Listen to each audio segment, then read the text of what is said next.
The race intensifies for second place. I'm Quillogic. Let's take a look at another wild round. Hikaru and Firouzja, they had a serious fight in their first game, which ended in a draw, but this one was much different. We have a Knight Orf Sicilian, where Hikaru decides to put the knight on f3. It's more common to play knight b3, but his idea is that we're going to see he'll use the b3 square for his light squared bishop. There are a couple more moves. Hikaru plants his knight onto the d5 square. In this structure, black has made the concession of giving away this d5 square, and it is a significant weakness. But speaking of weakness, it gets even worse, because after this trade, black, yes, they have a lot of pawns in the center, but these pawns can be extremely weak, and Hikaru is going to take big advantage of black's weakened structure. After a few more moves, Firouzja decides to open up the center, trying to trade off some of these weaknesses, but it won't solve the problems that he has on the light squares. Now Hikaru has very strong control with this c4 move. A few more moves bringing in the pieces. Now Hikaru takes this opportunity to push past with c5, establishing a passed pawn. Firouzja makes a mistake. He needed to play a5, preventing white from playing b4, because in the game after bishop f8, Hikaru has secured the c5 pawn with this push. What would you do? You don't really have much of an option. Your rook on d5 is attacked, and you basically have to sacrifice it. The best way to go about that is to put that knight on f5, and where you can see exactly how Firouzja's light squared weaknesses are haunting his position. The queen comes in. How can we continue the attack? Nakamura makes a strong maneuver to bring this rook into the attack. Rook a1, we're attacking the a6 pawn, but more importantly, the rook will come over towards the king side with rook a3.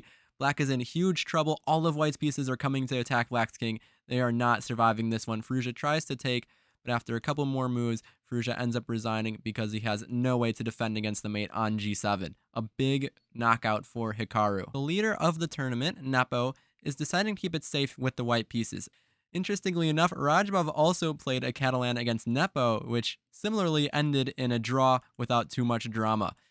Another interesting fact is that this opening was used about 2 months ago by Wesley So with the white pieces to beat Nepo on the black side. So now Nepo decided to join and play it from the white side of the board.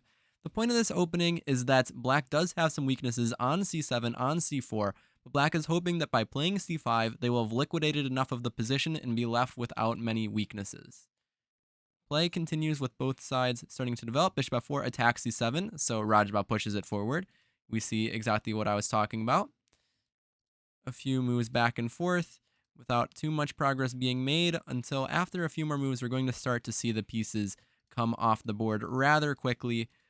With a series of trades, we are left in a drawn endgame that the players actually get to this completely symmetrical position where they repeat back and forth. Rapport versus Ding starts as a Spanish, but Rapport soon enough takes us out of the most charted waters into a bit of a fresh position. Still a lot of general ideas in these types of structures do carry over. For instance, this is a common maneuver you'll see where black has gained a lot of space in the center with the move c5, but does potentially leave behind some weaknesses.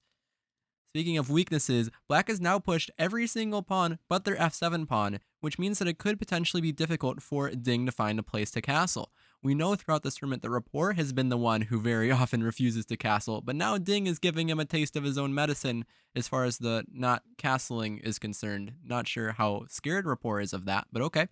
Knight h5 going after that bishop. Ding makes one of the weirdest maneuvers you'll see with this rook coming over from a8 to c7. The rook moved like a knight. It just took a few more turns to get there. The rook is better on c7 than a8, even if it's not entirely clear what exactly it's doing. Rapport centralizes the bishop on d5. Ding pushes forward on the king side, brings the knight back to block. Then things start to open up with Ding grabbing this pawn here. But now Rapport opens it up with f4. Whenever your opponent hasn't castled, try to open up the position. Ding's trying to keep everything solid with f6. Starts to open up. Rapport maybe looking to bring his knight into the attack, but there's a trade here. This looks a bit weird. Rapport's idea is that his king will be actually quite safe on h1. As long as the bishop is on h4, it's very difficult actually to get to white's king. Rook f8 defends the f6 pawn, although it can still be captured. Then the queen comes out. The other bishop now occupies the center.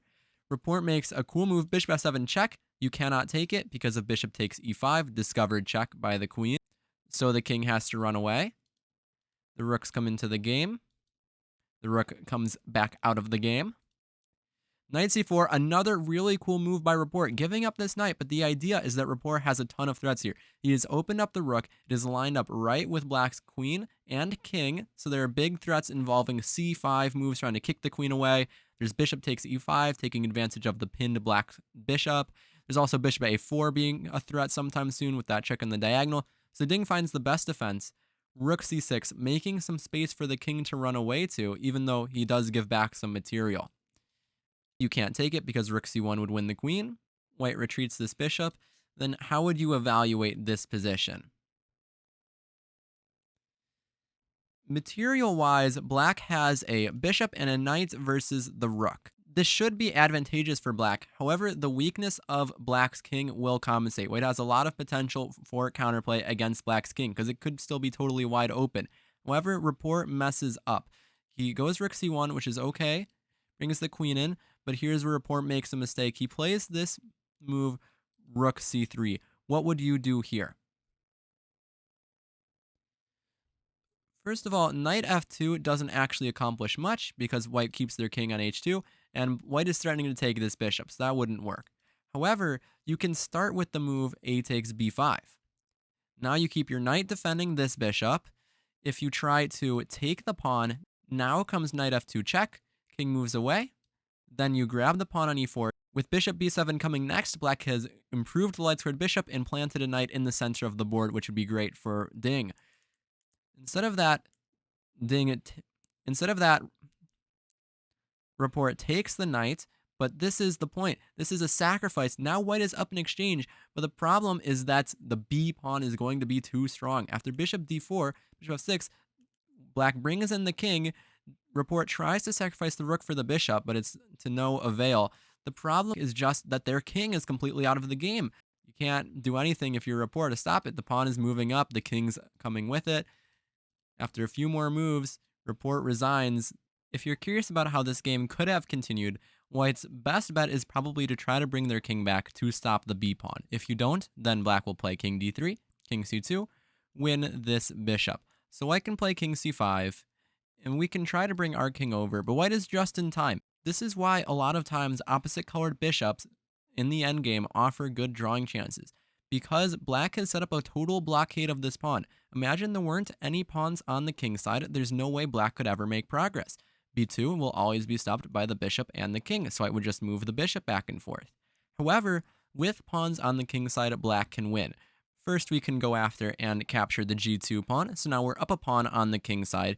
Meanwhile, white is completely stuck defending the b2 pawn, while our kingside pawns will advance. We'll push h5, we'll move our bishop out of the way of our pawns, and then we just have to break through. h4, they have to take, g3, bishop d4. This is the idea.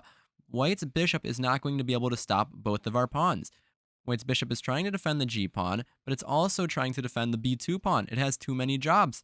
So after white makes any move with their bishop, if you move the bishop this way, now this pawn runs. Similarly, bishop e5 allows this pawn to promote. If you try to make a move with your king, then b2, and once the king leaves, again, your bishop can't stop both. After bishop takes here, if you really wanted to, you could promote. You don't even have to take the bishop back. This is how Ding would have won the game, which explains why Rapport resigned earlier. Duda against Caruana. In the interviews, Caruana has described that he does believe that Carlsen will defend his title, and that therefore Fabi thinks he needs to play for first place, that second place isn't going to be good enough. That explains why in this game, Fabi plays quite aggressively to play for a win, even with black. It's an Italian opening, both sides developing the pieces. Now something happens after bishop e6, white decides to take. We've seen this kind of doubled pawn structure before. These pawns could be a weakness, but they also give black additional attacking chances, as we're about to see. Duda plays on the queen side, but Fabi goes for play on the king side, bringing the knight into f4, bringing the queen up. At this point, it feels like Fabi could have attacking chances with the queen and the rook on this half-open file, with the bishop lasering down the board. It's all eyeing f2, but the problem is that white's knights are going to do a great job defending their king. Queen b3 attacks the e6 pawn, so rook f6 to defend. Duda goes for it on the queen side, b5, knight moves. Here is Fabi's problem. At this point, he is in big trouble on the queen side. White is way further advanced. He's going to have a number of weaknesses that he would have to look after. This explains why Fabi goes for it on the king side. He makes this move g5. It feels like Fabi might kind of be losing his mind, but at the same time, he feels like he has to play for an attack on the king side because of his struggling queen side. Duda, though, repels Fabi's attack very well. Puts the knight on h2, plays d4, shutting down Fabi's bishop. After h5, Fabi's trying to launch a pawn storm, but the queen gets forced backwards. Then Duda calmly brings the rook into the game, steps the king off to the side, starts to open up the position. Now what would you do for Duda? He makes the very strong move h4. Normally you wouldn't want to push a pawn in front of your own king like this, but suddenly it's going to be Duda who's taking over the kingside initiative. Once the g file opens, the rook comes over to g1, the knight's jumping in. Duda brings the queen over to attack h5, defends it. The rook's double on this file. We can see just how Duda has managed to take over the play on the king side, so now Duda is much better. Brings the queen around. We have this funny construction where 5 of White's pieces are within those 6 squares in the corner, but it turns out it's quite solid. Now the queen goes to h3. We have a slightly different version of the same theme. What would you do here? So at this point during the game, and I didn't talk about it too much over the last few moves, but it's actually felt like the momentum has switched. White has this cluster of pieces. It's not so clear what they're doing.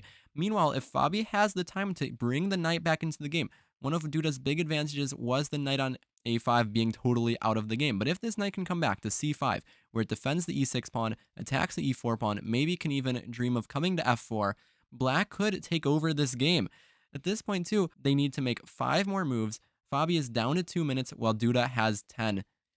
He plays the move knight h7, setting up all kinds of tricks. If you take the knight, well then we have a queen versus rook and bishop, and White is going to get a big attack after queen g2, knight g5, White would be winning.